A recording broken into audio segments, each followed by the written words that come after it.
Hello students, we met again. Students, last class में कहाँ पर देखा था? 10th क्लास का chapter heredity and evolution discuss कर रहे थे। उसमें हम लोग एंड पॉइंट पे स्टडी कर रहे हैं। हम लोगों ने काफी सारे टॉपिक्स को देख लिया था। हेरिडिटी में जो भी कंटेंट्स थे उससे रिलेटेड टॉपिक्स डिस्कस कर लिए थे, एवोल्यूशन से रिलेटेड कर लिए थे। आज हम एवोल्यूशन में कुछ जो एंड के टॉपिक्स हैं उन्हें करने वाले हैं, और इसी के साथ हमारा जो चैप्टर है हेरिडिटी एंड एवोल्यूशन वो आज कवर अप भी हो जाएगा। ठीक है, कॉन्ग्रेचुलेशंस। खुशी होती है ना चैप्टर खत्म होता है बहुत, कि इतने टाइम से पढ़ रहे हैं, फाइनली आज खत्म हो गया, शायद कोई नया चैप्टर स्टार्ट होने वाला हो।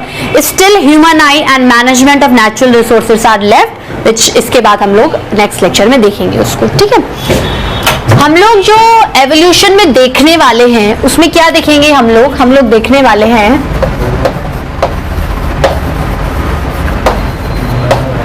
Stages of evolution. Stages of evolution का मतलब क्या होता है? इवोल्यूशन के पड़ाव, कि यहां से यहां जाना है, यहां से यहां जाना है और एवोल्यूशन हो जाएगा। ठीक है, बात समझ में आई? अब स्टेजेस ऑफ एवोल्यूशन मतलब, एवोल्यूशन तो क्या है? सक्सेसिव जनरेशन से होकर आता है। एवोल्यूशन कैसे आता है? Passing of variation in successive generations. तो क्या लिखेंगे?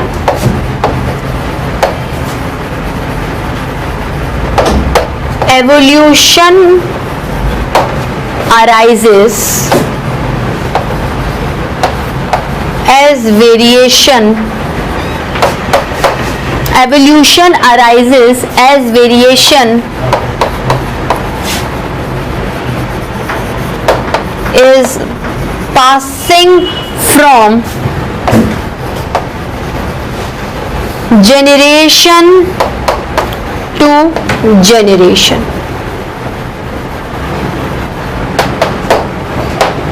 ठीक है students, as variation is passing from generation to generation. ठीक है, अब देखो, अगर हमें स्टेजेस ऑफ एवोल्यूशन को प्रूफ करना है तो क्या हम कोई कैरेक्टर नहीं लेना चाहेंगे? मतलब कोई ऐसा कैरेक्टर उठा लो जो character generation to generation pass on होता जाता था और इसकी वजह से आपको एवोल्यूशन ऑफ न्यू स्पीशीज मिल जाती थी। ठीक है, तो हम लोग क्या देखेंगे? We choose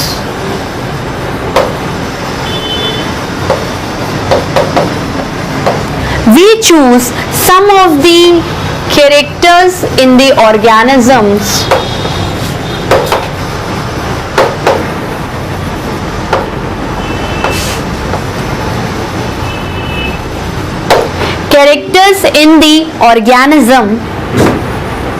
which move on from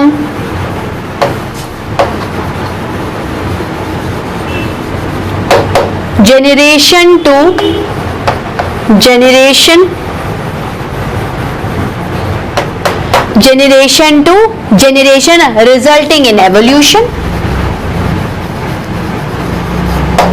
resulting in evolution, ठीक है, तो ऐसे कौन से 3 कैरेक्टर्स को आप पकड़ ले। अब आप क्या है, स्टेजेस ऑफ एवोल्यूशन को 3 स्टेजेस में डिवाइड किया है। मतलब इन 3 स्टेजेस को पढ़ने के बाद अब एवोल्यूशन के कंसेप्ट को क्या कर सकते हो? प्रूफ कर सकते हो। ठीक है, तो मैं क्या बोलूंगी? We are going to discuss the 3 stages of evolution.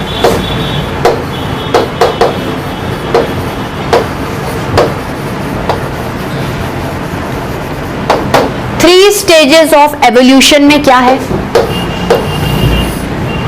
सबसे पहले आएगा एवोल्यूशन बाय आइस। मतलब किसी प्रिमिटिव ऑर्गेनिज्म में आई का कैरेक्टर आया होगा, फिर और डेवलपमेंट हुआ और नए ऑर्गेनिजम्स में आए, फिर बहुत ज़्यादा डेवलपमेंट होकर फाइनली हम जो एडवांस टाइप के ऑर्गेनिजम्स में उसमें क्या है, सबसे वेल डेवलप्ड आई का शेप, साइज, स्ट्रक्चर, उसका फंक्शन हमें देखने को मिला। और इसी चैप्टर में हम लोग, इसी 10th यूनिट में हम लोग ह्यूमन आई वाला चैप्टर भी पढ़ेंगे। ठीक है, तो it will make more clear of this sense. फिर आता है evolution bye feathers. evolution by feathers। evolution by feathers, और फाइनली आता है आर्टिफिशियल सिलेक्शन। तब नेचुरल सिलेक्शन देखा था, अब क्या देखेंगे? Artificial selection. ठीक है स्टूडेंट्स, नोट डाउन कर लीजिए। स्टूडेंट्स नोटेड डाउन किया? चलिए, स्टेजेस ऑफ एवोल्यूशन पढ़ने के लिए हमें क्या करना पड़ेगा? इस एक एक स्टेज को क्या करना पड़ेगा? डिस्कस करना पड़ेगा। तो हम लोग पहले उठाते हैं एवोल्यूशन बाय आइस। क्या उठाते हैं? Evolution by ice.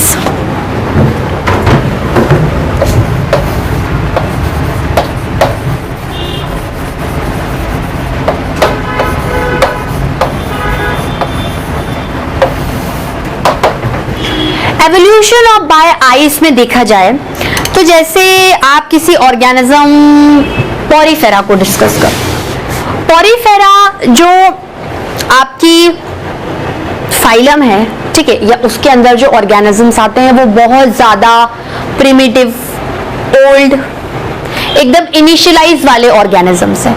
उनमें अगर आइस को देखा जाए तो आइज एक स्पॉट्स की तरह देखी गई। बस एक क्या हो रहा है, जैसे एक स्पॉट है वो आई है। फिर जैसे आप थोड़ा सा और आगे ऑर्गेनिज्म की तरफ जाओ, जैसे आपके पास आया प्लेनेरिया, उसमें आपको थोड़ी और आइज दिखी। फिर आप इकाइनोडर्मेटा में जाओ, आपको और ज्यादा डेवलप्ड आइज दिखी। मतलब पॉरीफेरा से इकाइनोडर्मेटा के सफर में आइज, सफर मतलब जर्नी, वो वाला सफर नहीं कि मैं सफर कर रही हूं, मैं परेशान हूं। From Porifera till Echinodermata eyes keeps on developing. जैसे पहले आई स्पॉट था, फिर आई का ऑर्बिट आया, फिर आईब्रोज आई, फिर आई लैशेज आए होंगे। ऐसे करते करते आई का स्ट्रक्चर क्या हो गया? दिन ब दिन डेवलप्ड होता गया, लेकिन उसी के साथ आई का स्ट्रक्चर कॉम्प्लेक्स भी होता गया।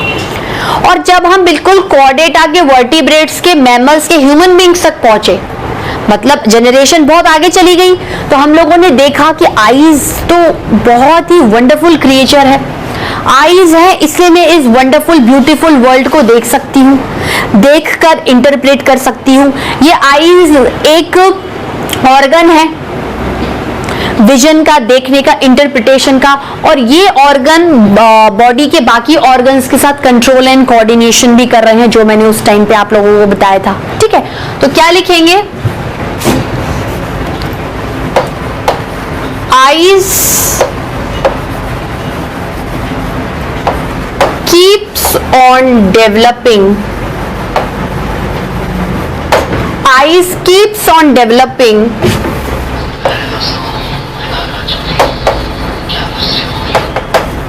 while moving from lower to higher animals.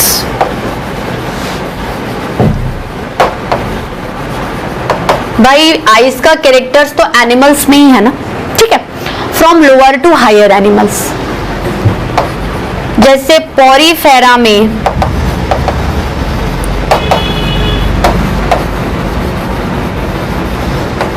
I spots दिखे। फिर अगर हम फाइलम की बात कर रहे हैं तो फाइलम ही लिखेंगे। फिर आता है प्लेटीहेल्मिन्थीस,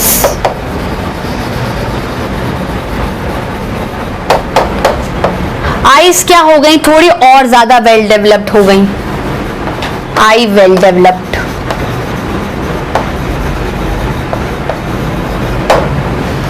ठीक है, फिर हम लोग क्या है, जैसे जैसे सक्सेसिव फाइलम्स में जाते गए और फाइलम्स के नंबर क्या होते गए? इंक्रीज होते गए। ठीक है, while moving in successive phylums या successive organisms, while moving in successive organisms, while moving in successive organisms, eyes keeps on developing.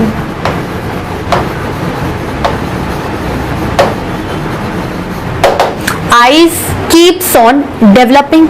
ठीक है, so now finally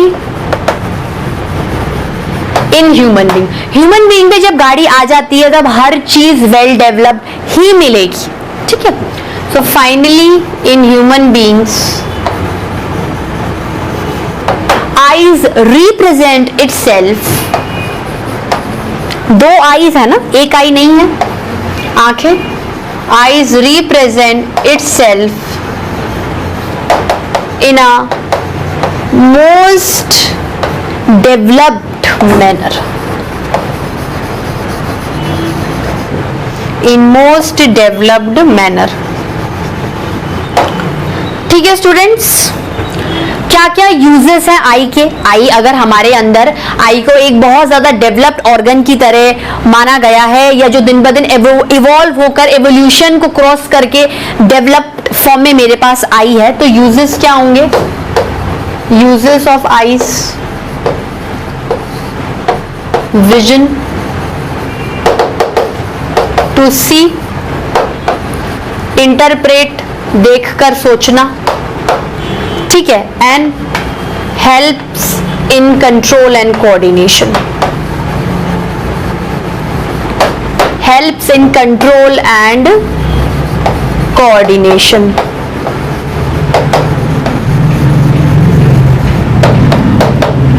ठीक है स्टूडेंट्स, नोट डाउन कर लीजिए।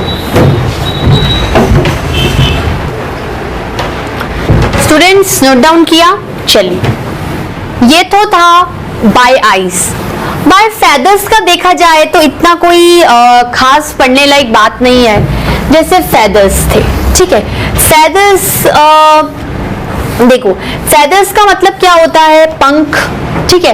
तो अगर हम एवोल्यूशन की बात करें तो जैसे आपकी पिस्सीज थी, फिशेस थी, तो फिशेस में क्या है? फिन्स होती हैं, फिन्स जो उनको स्विमिंग करने में हेल्प करती हैं। फिर यही फिन्स क्या हो गई? थोड़ी सी रेप्टाइल्स में डेवलप्ड हो गई। देन एम्फीबियंस में कोई एम्फीबियंस है, एम्फीबियंस में नहीं डेवलप हो गई। एम्फीबियंस में क्या है? ये जो फिन्स लाइक स्ट्रक्चर्स हैं, ये थोड़ा सा लिम्स में कन्वर्ट हो गए, चलने के लिए, क्रॉल करने के लिए, जंपिंग करने के लिए। बर्ड्स में बहुत ज्यादा डेवलपमेंट देखा गया। जैसे आईज में एवोल्यूशन के बेसिस पर हमारे में बहुत ज्यादा डेवलपमेंट देखा गया, तो फेदर्स का बहुत ज्यादा डेवलपमेंट किस में देखा गया? बर्ड्स में। हर बर्ड में फेदर चाहिए, क्योंकि उन्हें अगर लोकोमोशन करना है, मूवमेंट करना है, या लाइफ का एक इंपॉर्टेंट लाइफ प्रोसेस है, तो फेदर्स क्या हो गए? Right from lower organism, higher organism, mammals में क्या हो गए? काफी डेवलप्ड हो गए। ठीक है, क्या लिखूंगी? Evolution by feathers. इसमें इतना लिखने की जरूरत नहीं है, क्योंकि आईज में से आपने देख लिया था। एवोल्यूशन बाय फेदर्स की अगर हम बात करें तो एवोल्यूशन बाय फेदर्स में क्या है? Feathers start developing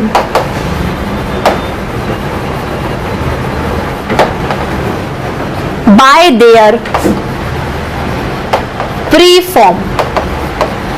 preform fins. ठीक है, feathers start developing by their preformed fins in fishes. Fishes में ये इंडिकेशन हो गया था कि फिन्स नाम का जो स्ट्रक्चर है, फिन्स जो स्ट्रक्चर है, भले ही उनका काम फिशेस में अलग है, पर एवोल्यूशनरी बेसिस पर अगर इनमें चेंजेस हो गए तो आगे चल के ये दूसरे ऑर्गेनिजम्स के लिए बेनिफिशियल हो जाएंगे और फिशेस के कंपैरिजन जो स्ट्रक्चर है और फंक्शन है वो बदल जाएगा। भाई फिन्स का स्ट्रक्चर बिल्कुल अलग है फिशेस में, इवन उनका फंक्शन अलग है, लेकिन यही जब हमने बर्ड्स में देखा जो आगे चल के ओरिजिनेट हुई, क्योंकि बाद में आई, तो उसमें इनका स्ट्रक्चर भी चेंज हो गया और फंक्शन भी चेंज हो गया। ठीक है, fins in fishes, fins have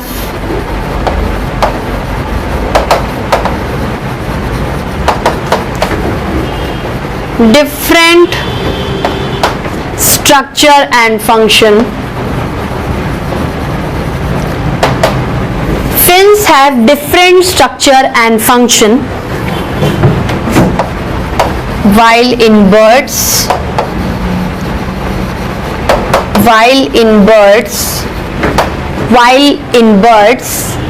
These fins modify into feathers,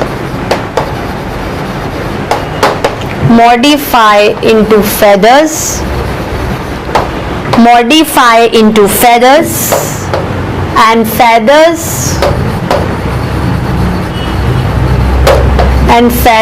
have different structure and function.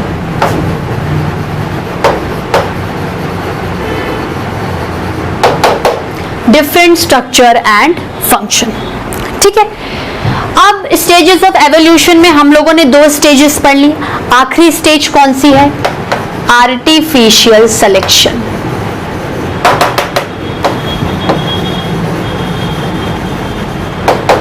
Artificial selection, artificial selection मतलब कैरेक्टर्स का वैसा सिलेक्शन या वैसे कैरेक्टर्स का सिलेक्शन या ऐसे कैरेक्टर्स का सिलेक्शन जो कि खुद ह्यूमंस करते हैं अपने फायदे के लिए।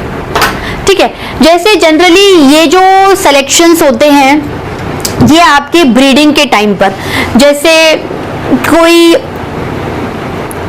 ऑर्गेनिज्म है, ठीक है, या कोई 2 ऑर्गेनिजम्स हैं, दोनों ऑर्गेनिजम्स में अपने कुछ न्यू कैरेक्टर्स हैं। ठीक है, जैसे ये एक ऑर्गेनिज्म है, ये एक ऑर्गेनिज्म है, आपने देखा इसमें ये कैरेक्टर बहुत अलग है, एवोल्यूशन से आया होगा। दूसरे ऑर्गेनिज्म में देखा कि इसमें ये कैरेक्टर बहुत अलग है, एवोल्यूशन से आया होगा। दोनों में अपने अपने कुछ नए कैरेक्टर्स हैं। अगर आप इन दोनों का रिप्रोडक्शन करवा दो तो क्या इनके ऑफस्प्रिंग में दोनों के वो न्यू कैरेक्टर्स आएंगे? बिल्कुल आएंगे, और ऑफस्प्रिंग अपने अंदर से कुछ न्यू कैरेक्टर तो पैदा करेगा ही। तो आपको कितनी नई वैरायटी मिल गई। ठीक है, अब जैसे काऊ है, काऊ की कोई एक, आपने जैसे काऊ को उठा लिया, आपने काऊ में क्या है? मिल्क प्रोडक्टिविटी है, और बुल से आपने उसको रिप्रोड्यूस करा है, तो बुल में क्या है? एफिशिएंसी है काम करने की। आप चाहते हो अब मुझे कोई ऐसा ऑफस्प्रिंग मिले जिसमें काऊ की प्रॉपर्टी मिल्क देने की भी आ जाए और बुल की प्रॉपर्टी वर्क करने की एफिशिएंसी भी आ जाए। तो आपने क्या अपने फायदे के लिए दोनों ऑर्गेनिजम्स में जो बेस्ट था ना उसको सेलेक्ट कर लिया, और वही का वही आपने आगे वाली जनरेशन में क्या कर दिया? ट्रांसमिट कर दिया। तो अब जो ऑफस्प्रिंग बनेगा वो डेफिनेटली एक न्यू स्पीशीज को ओरिजिन करेगा, या वो एक न्यू स्पीशीज होगी।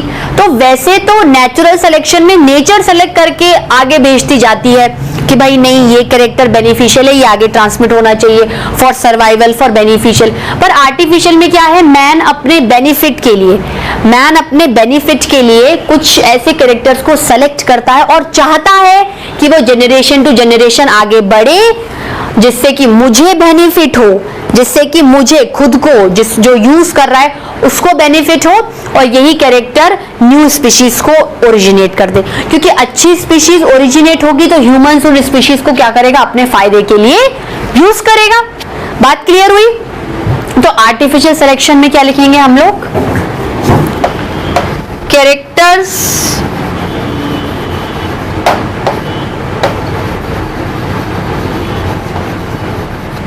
Characters chosen by man itself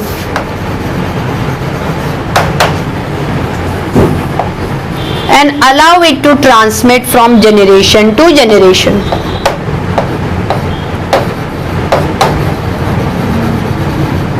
And allow it to transmit from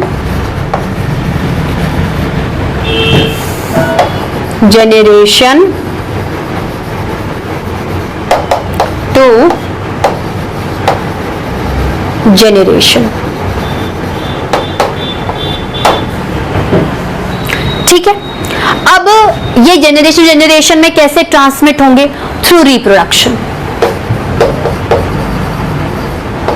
These characters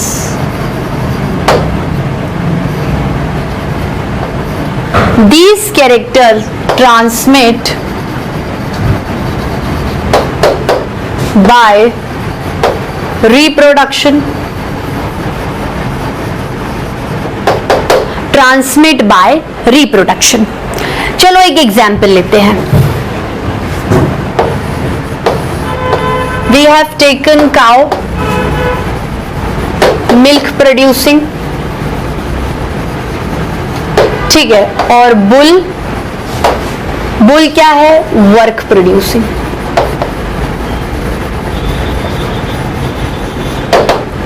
या पढ़ भी चुके हो। अब क्या है, दोनों की ब्रीडिंग करा दो। ब्रीडिंग मतलब mating, sexual reproduction, reproduction short form है रिप्रोडक्शन का। आपको जो भी ऑफस्प्रिंग मिलेगा वो क्या होगा, ज्यादा बेटर क्वालिटी का होगा, more better quality, more better quality, ठीक है। Having character of both cow and bull, having characters of both cow and bull. तो ये जो नए ऑफस्प्रिंग ने कैरेक्टर एक्वायर करे, ये जो नए ऑफस्प्रिंग ने कैरेक्टर एक्वायर करे, क्या ये एक न्यू स्पीशीज को ओरिजिनेट करते हैं? बिल्कुल करते हैं। तो स्टेजेस ऑफ एवोल्यूशन प्रूफ हो जाती है। ठीक है students, note it down. Students note it down. चलिए, that means the new offspring resulting in the origin of new species कह सकती हूं मैं, बिल्कुल।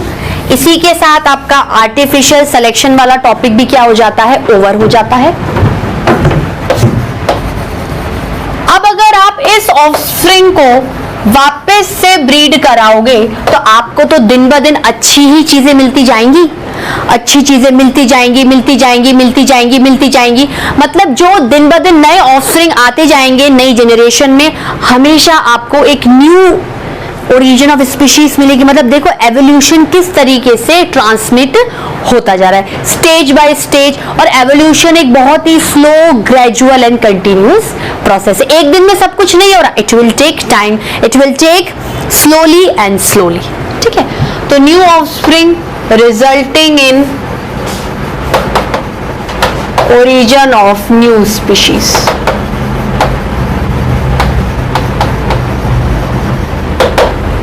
ठीक है, इसी के साथ अगर अपन एक चार्ट बनाएं, आर्टिफिशियल सिलेक्शन और नेचुरल सिलेक्शन का,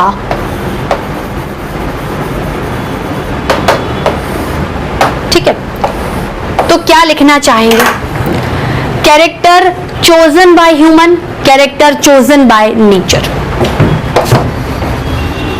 Characters chosen by human, ठीक है, character chosen by nature।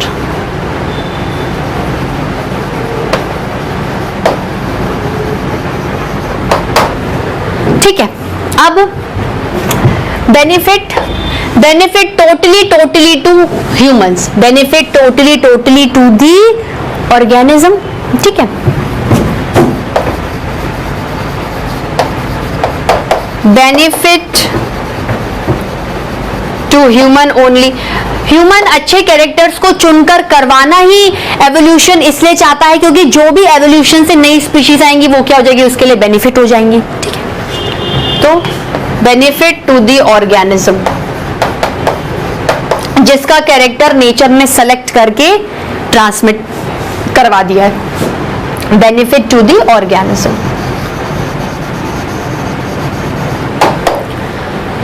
ठीक है स्टूडेंट्स, आपको डिफरेंसेस भी पता चल गए। अगर एग्जामिनेशन में चैप्टर आता है, क्वेश्चन आता है, तो आप क्या कर सकते हो, टेबुलर फॉर्म में भी इसको लिख सकते हो। अब इस लेसन का, अब इस चैप्टर का आखिरी टॉपिक पढ़ने वाले हैं हम, कौन सा, ह्यूमन एवोल्यूशन। कुछ भी नहीं पढ़ना है इसके अंदर देखा जाए तो, सिर्फ जो चैप्टर की समरी है ना वो डिस्कस करना है। चैप्टर की समरी डिस्कस होगी, क्या है ह्यूमन एवोल्यूशन, ह्यूमंस में ओरिजिन ऑफ न्यू स्पीशीज। ठीक है, इन ह्यूमंस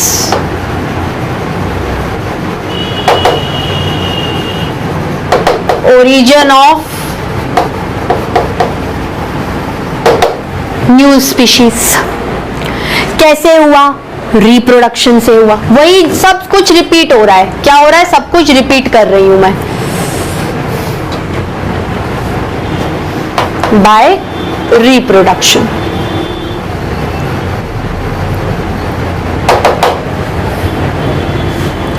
क्या रिप्रोडक्शन से कुछ नए कैरेक्टर्स मिलेंगे? डेफिनेटली। ये एक तरीके से समरी मान लो students. Gaining of new characters, variation.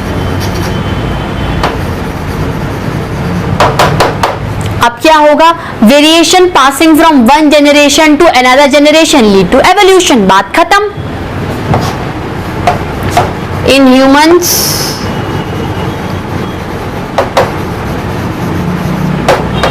these variations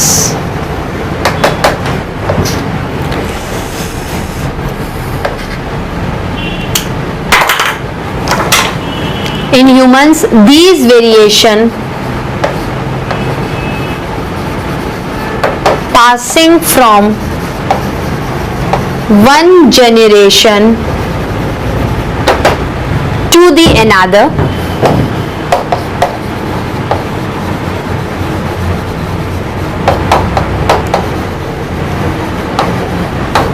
lead to evolution।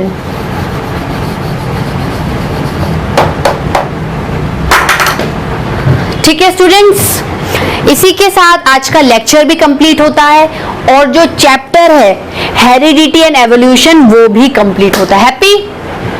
खुश? लगता है ना चैप्टर कंप्लीट हो गया हो, आप बहुत टाइम से पढ़ रहे थे, ऐसा वैसा वैसा। देखो मैंने आपको फर्स्ट डे भी ये बताया था, ये chapter is not to memorise but to clear your logic. कुछ भी रटने का नहीं है चैप्टर में, सिर्फ लॉजिक समझना है। अब आप मेंडल का जो एक्सपेरिमेंट है डाई हाइब्रिड मोनो हाइब्रिड को क्या रटोगे? अगर आपको लॉजिक क्लियर है कि भाई दो डिफरेंट है, दो एक है या दो है, तो इजीली लिख सकते हो। ठीक है, तो घर जाना है, अच्छे से अपना जो भी समझा है इतने टाइम से उसको रिवाइज करना है। कोई प्रॉब्लम हो आप मुझसे डिस्कस कर सकते हैं, कोई दिक्कत नहीं है, कोई टेंशन वाली बात नहीं है। और नेक्स्ट लेक्चर्स में एक तो मैं जो चैप्टर है मैनेजमेंट ऑफ नेचुरल रिसोर्सेज वो स्टार्ट कराऊंगी और साइमल्टेनियसली उसी बीच में कंट्रोल एंड कोऑर्डिनेशन की पावर बूस्टर क्लास और इसकी पावर बूस्टर क्लास करवा दूंगी। हुआ तो एक दिन में करा दूंगी, वरना ऑल्टरनेट लेक्चर्स में करवा दूंगी। जैसे कि जो आप भूल जाते हो वो आपका क्या है, थोड़ी थोड़ी देर में ब्रशअप हो जाएगा। ठीक है स्टूडेंट्स, आज के लिए इतने ही, अगली बार मिलेंगे। Till then bye bye, have a nice day.